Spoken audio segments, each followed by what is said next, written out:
Hello guys, good morning. Bale, sa araw pala na ito guys ay day off ko po pala sa ngayon. Pero andito po ako ngayon sa loob ng shop. Tapos, may dumating po na parcel ko po. Di ba maliit lang po yung lalagyan. At ang laman po nito is, tignan nyo po. Goma po siya. Rubber band na malaki. Ito po pala ay para sa hair clipper po. Ito. Sakto lang. Sakto lang. Sarado yung ano. Ilalagay ko po ito.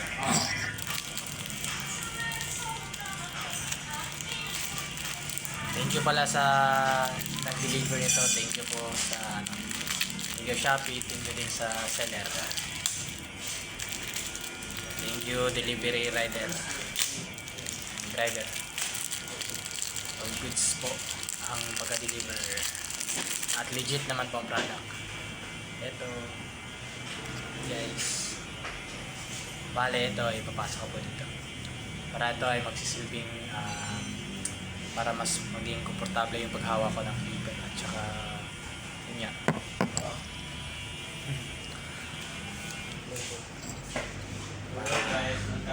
mas kunyari paghawak ko ng clipper mas makapit yung hawak ko sa yeah, ilalagay ko na guys. Guys, let's go guys. Let's go guys.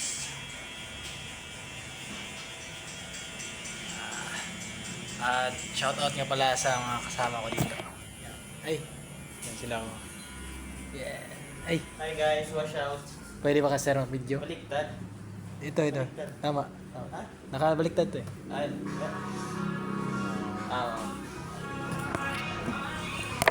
Adrian Hi guys. Barber, Welcome to our vlog. June, Welcome to my Christian.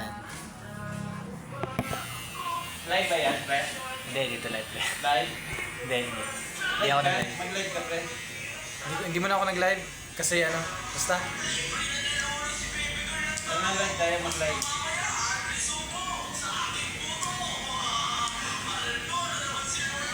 Ayan. Guys.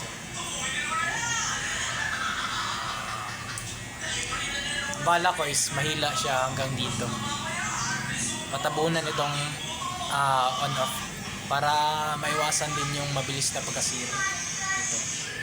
Kasi pag may ganito is matagal masira itong on-off ng clipper ko.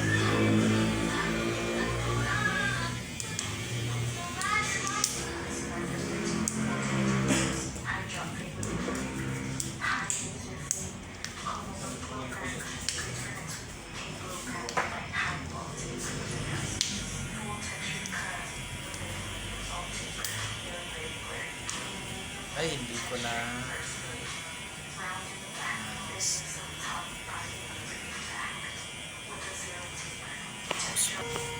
at eto na nga guys, bali nalagay ko na po itong ano tawag ito? Rubber band na malaki dito sa clipper ko po. So, thank you for watching. Naantok pa ako.